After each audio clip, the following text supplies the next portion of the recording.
देखो चालू करने जा रहे हैं एक्सरसाइज 4.6। देखो 4.6 में क्या कह रहा है हमसे बता रहा है कि निम्नलिखित प्रश्नों में दिए गए समीकरण निकायों का संगत तथा असंगत रूप में वर्गीकृत कीजिए। हमें ये बताना है इनमें से कौन से संगत और कौन से असंगत है।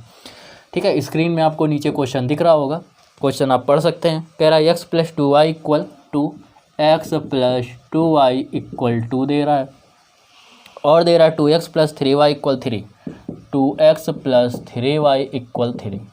इसको बताना है संगत है या असंगत है। देखो इसको ऐसे डिवाइड करेंगे, इसमें लिखेंगे x का गुणांक 1 है, इसमें y का गुणांक 2 है, इसमें x का गुणांक 2 है, y का गुणांक 3 है। इधर लिख देते हैं x y, अगर z तक होते तो इधर 3 3 जाते, इधर 3 हो जाते, और बराबर में लिख देते हैं जो ये दिया होता है इस तरफ इक्वल में, तो 2 और 3 दे रहा है इस तरफ, ये हो गया हमारा। इसको हमने मान लिया a बराबर, तो माना a = 1 2 2 3। तो हमेशा याद रखना जिसका जो मॉड आए या जिसका मान जो निकालें सारणी का, वो अगर हल करने पे आ रहा है हमारा कितना 0, तो सारणी का जो मान होगा वो क्या होगा, वो संगत होगा, संगत असंगत है। और अगर जो आ रहा है क्या आ रहा है 0 आ रहा है, तो क्या आ रहा है, तो 0 आने पे क्या होगा, असंगत होगा। और जो सही बता रहे हैं, देख लीजिए भैया, गंवार करता आदमी बताता है, कन्फ्यूज कर। तो ठीक है, तो क्या होता है, यदि क्या है कि अगर इसका निकालने पर इसका मापांक या मॉड जब इसका निकालेंगे, अगर मॉड क्या आ रहा है 0 आ रहा है, तो क्या होगा, असंगत होगा। और अगर मॉड 0 नहीं आ रहा है तो क्या है, वो संगत है। तो इसको हम निकालेंगे, इसका मॉड है मतलब इसका मान निकालेंगे, तो 3 एकम 3 आ जाएगा, और माइनस के 2 दूनी 4 आ जाएगा, आ गया -1, जो कि क्या है 0 के इक्वल नहीं है। अतः यह समीकरण संगत है। यहाँ तक बात उम्मीद करते हैं यहाँ तक बहुत अच्छे से आपको क्लियर हो गया होगा। इसके बाद क्वेश्चन नंबर 2 पढ़ते हैं, इसी तरीके है जस्ट। तो 2 नंबर क्वेश्चन में हमें दे रहा है, कह रहा है कि 2 नंबर में कह रहा है 2x - y = 5, 2x - y = 5 के, और दे रहा है x + y = 4, तो x + y = 4 के। क्या करेंगे, x और y गुणांक तो 2 - 1, इसमें 1 और 1, और x y ये हो जाएगा इक्वल में 5 और 4। अब जब इसको सॉल्व करेंगे, इसको a बराबर मान लेंगे, तो माना a इक्वल जो दे रहा है वो दे रहा है 2 - 1 1 1। इसका हमें निकालना है मॉड, तो मॉड a निकालेंगे तो आएगा 2 एकम 2, माइनस के 1 एकम 1, तो माइनस का 1 आएगा तो प्लस का 1 हो जाएगा, बराबर आ जाएगा 3। ये क्या है 0 के इक्वल नहीं है, तो ये भी कैसा है, संगत है। अतः समीकरण संगत है या आव्यूह संगत आव्यूह है। इसके बाद देखते हैं 3 नंबर की तरफ बढ़ते हैं। 3rd नंबर देखते हैं क्या दे रहा है।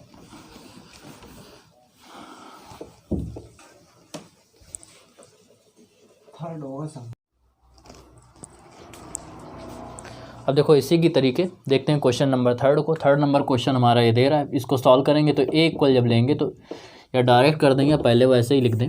इसको करेंगे तो आएगा x का गुणांक 1, ये 3, y का गुणांक इसमें 2 6, ये आ जाएगा x y, ये हो जाएगा 5 8। अब इसमें करेंगे a इक्वल जो आएगा वो आएगा 1 3 2 6। इसका हम निकालेंगे मॉड a, तो मॉड a बराबर हो जाएगा 6 एकम 6 माइनस 3 दूनी 6, ये आ गया 0। अतः दिया गया समीकरण क्या होगा भैया, असंगत होगा, असंगत है। अगर 0 के इक्वल नहीं आता तो क्या था, संगत था।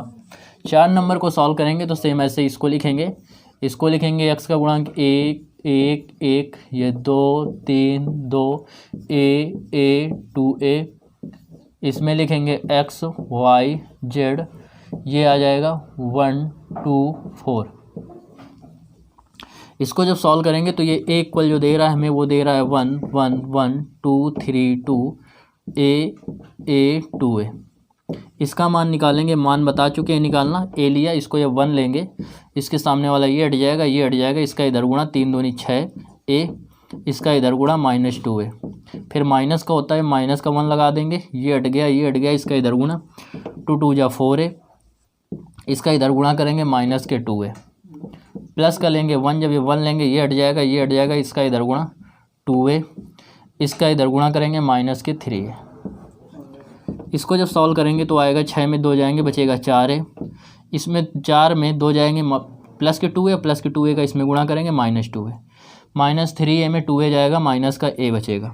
तो 3a में माइनस के 3a में 4a में माइनस 3a कम हो जाएगा, बचेगा a, और जो कि क्या है 0 के इक्वल नहीं है। अतः यह भी कैसा निकाय है, यह संगत है, संगत निकाय समीकरण है।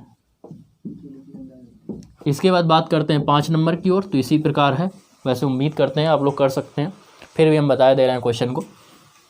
तो ये दे रहा है 3 - 1 - 2, इसमें देखो x नहीं दे रहा है, जब x नहीं दे रहा है तो हम 0 ले सकते हैं। तो 0, 2 - 1, ये 3 - 5, जैसे इसमें z नहीं दे रहा है तो z को 0 ले लेंगे। x y z, ये आ जाएगा 2 - 1 3।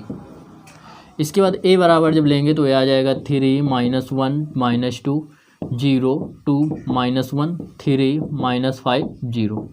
इसका जब मॉड a लेंगे तो मॉड लेंगे तो आएगा 3, ये हट गया, ये हट गया, इसका इधर गुणा 0, 5 एकम 5, माइनस लेंगे -1 तो ये +1 हो जाएगा, ये हट गया, ये हट गया, इसका इधर गुणा 0, इसका इधर गुणा करेंगे -3 तो +3 हो जाएगा, माइनस के 2 लेंगे, जब -2 लेंगे तो ये हट जाएगा, ये हट जाएगा, इसका इधर गुणा 0, इसका 3 दूनी 6, तो 0 - 6। मॉड इक्वल आएगा माइनस के 5 3 15, ये 3 एकम 3, 6 दूनी प्लस के 12, तो ये भी आ गया हमारा 0। तो ये क्या है, यह असंगत अवयव है या असंगत समीकरण है। इस प्रकार हम लोगों ने क्वेश्चन नंबर 5 तक कंप्लीट कर लिया।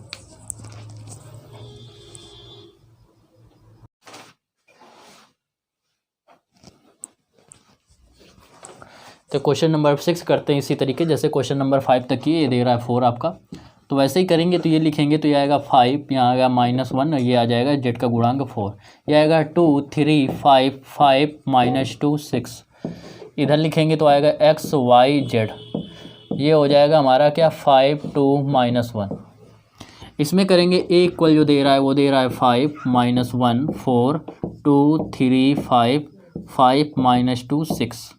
इसका हम लोग मॉड निकालेंगे, जब मॉड है तो ये आ जाएगा 5, इसके सामने वाला ये हट गया, ये हट गया, इसे करेंगे 6 3 18 -5 दूनी 10, माइनस के 10 है तो प्लस का 10 हो जाएगा, माइनस लेते हैं तो माइनस पहले से दे रहा है +1 हो जाएगा, ये हट गया, ये हट गया, 6 दूनी 12 और ये आ जाएगा 5 25। प्लस के 4 लेंगे, अब जब प्लस के 4 लेंगे तो इसके सामने वाला ये हट जाएगा, ये हट जाएगा, इधर गुणा करेंगे माइनस के आ जाएगा 2 दूनी 4, इधर करेंगे 5 3 आ जाएगा -15। अब इसको करेंगे मॉड इक्वल तो आ जाएगा 18 और 18 में 5 10 जोड़ेंगे आ जाएगा 28, 28 में 5 गुणा करेंगे 5 8 40 और 5 दूनी 10 4 14 140 हो गया।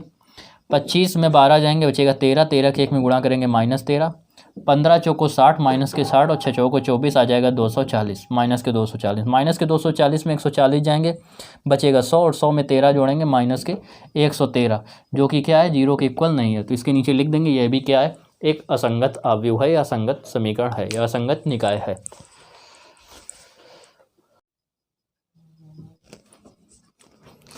तो 7 नंबर निकाय में क्वेश्चन में कह रहा है 7 से क्वेश्चन नंबर प्रश्न नंबर 7 से 14 तक निम्नलिखित प्रश्नों में प्रत्येक समीकरण निकाय को आव्यूह विधि से सॉल्व कीजिए। तो इसको हमें आव्यूह विधि से सॉल्व करना है। तो आव्यूह विधि से कैसे सॉल्व करते हैं देखते हैं। इसको वैसे ही करेंगे जैसे अभी निकाल रहे थे संगत और संगत वाला, ये करेंगे 5 2 ये आएगा 7 3, इधर लिखेंगे x ये y, इसको करेंगे आएगा ये 4 और ये दे रहा है 5। जब इसको सॉल्व करेंगे तो देखेंगे क्या कि इसको मान लेंगे माना जो a इक्वल है वो दे रहा है 5 2 7 3, जो इससे हम y x इक्वल मान लेंगे वो ये मान लेंगे x y, और जो ये मान लेंगे हम b इक्वल तो वो आ जाएगा 4 5। इसके बाद इसमें अगर वैल्यू रखेंगे तो यहाँ पे हम रखेंगे a, यहाँ पे रखेंगे x, यहाँ पे रखेंगे b। तो x इक्वल जो आएगा वो आएगा b/a, इसको अगर ऊपर ले जाएंगे पावर माइनस की हो जाएगी, मतलब a इनवर्स b। तो अब हमें ये पता है कि अगर a इनवर्स पता चल जाए तो इस समीकरण में रख के a इनवर्स का मान आसानी से हम सॉल्व कर लेते हैं। तो इन्वर्स निकालने के लिए पहले हम पीछे वीडियो में बता चुके हैं, जिन जिन लोगों ने अभी पिछले वीडियो नहीं देखे हैं तो सबसे पहले वो पीछे जाएं और पीछे के पहले अवयव के वीडियो देखें, जिससे उनको ये पता चल जाएगा ए इन्वर्स कैसे से निकालते हैं। फिलहाल इसमें हम बता रहे हैं, लेकिन उनमें बहुत आराम से बिल्कुल कॉन्सेप्ट वाइज बताया है, इसमें थोड़ा फास्ट चलेंगे जिससे जल्दी कंप्लीट हो जाए। तो इससे निकालेंगे तो ए इक्वल दे रहा था हमारा 5, 2, 7, 3। सबसे पहले इसका मॉड निकालेंगे, या मॉड जब निकालेंगे तो 5 3 15 माइनस 7 दूनी 14, यह है 1। एक बात याद रखना, अगर ये क्या है 0 के इक्वल नहीं है तभी हम ए इन्वर्स निकाल सकते हैं। अगर क्या है, और अगर ए जो मॉड ए आ रहा है वो 0 के इक्वल आ रहा है तो ए इन्वर्स नहीं निकाल सकते। इससे मतलब पता ये चल रहा है कि अगर जो अवयव क्या है संगत है निकाय, उसका हम निकाल सकते हैं ए इन्वर्स, और जो संगत नहीं है या असंगत है उसका हम नहीं निकाल सकते हैं। तो ये आ गया, ये कैसा है, संगत है, इसका मतलब इसका ए इन्वर्स संभव है। तो ए इन्वर्स के लिए निकालेंगे ए के सह गुणनखंड। तो ए के सह गुणनखंड, तो ए के जब सह गुणनखंड निकालेंगे तो कैसे निकालेंगे, ध्यान से समझना। ए के सह गुणनखंड निकालने के लिए बताया था ए 11 निकालेंगे, तो 1 और 1 सम जोड़ेंगे तो सम संख्या आएगी, तो सम का मतलब प्लस का चिन्ह आएगा, इवन नंबर। फिर इसका पहली पंक्ति और पहला स्तंभ छोड़ दिया, तो पहली पंक्ति छोड़ दी, पहला स्तंभ छोड़ दिया, आ जाएगा 3। फिर ए 12 निकालेंगे, तो 2 1 3, 3 होती है विषम संख्या, तो माइनस का साइन आ जाएगा, माइनस का चिन्ह आ जाएगा। पहली पंक्ति दूसरा स्तंभ छोड़ रहे हैं, तो पहली पंक्ति दूसरा स्तंभ छोड़ दिया, बचेगा 7। फिर इसके बाद ए 21 निकालेंगे, तो ये जब 21 निकालेंगे तो 2 1 3 होता है विषम संख्या, तो माइनस का चिन्ह आ जाएगा। दूसरी पंक्ति छोड़ देंगे, पहला स्तंभ छोड़ देंगे, तो आ जाएगा 2। इसके बाद ए 22 लेंगे, तो जब ए 22 हम लोग लेंगे तो 2 और 2 4 सम संख्या, प्लस का चिन्ह आएगा। दूसरी पंक्ति दूसरा स्तंभ, दूसरी पंक्ति दूसरा स्तंभ छोड़ देंगे तो आएगा 5। अब क्या निकालेंगे, ए के सह खंडों से निर्मित अवयव।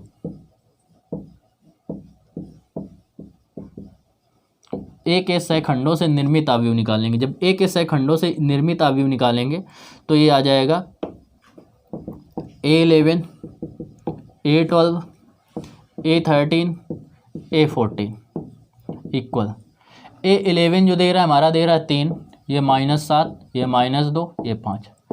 अब निकालेंगे ए एडजॉइंट ऑफ, या एडजॉइंट ऑफ ए। ये जो होता है ये होता है इसका डैश, मतलब परिवर्त, या इंग्लिश में बोलते हैं ट्रांसपोज।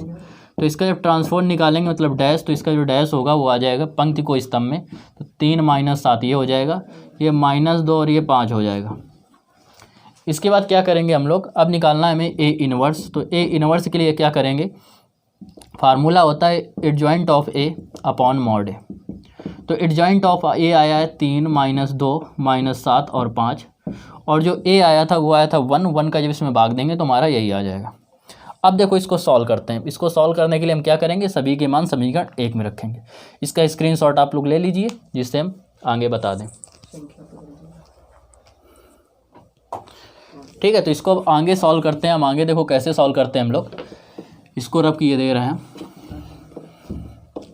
अब लिखेंगे x, ए इनवर्स तथा b के मान समीकरण 1 में रखने पर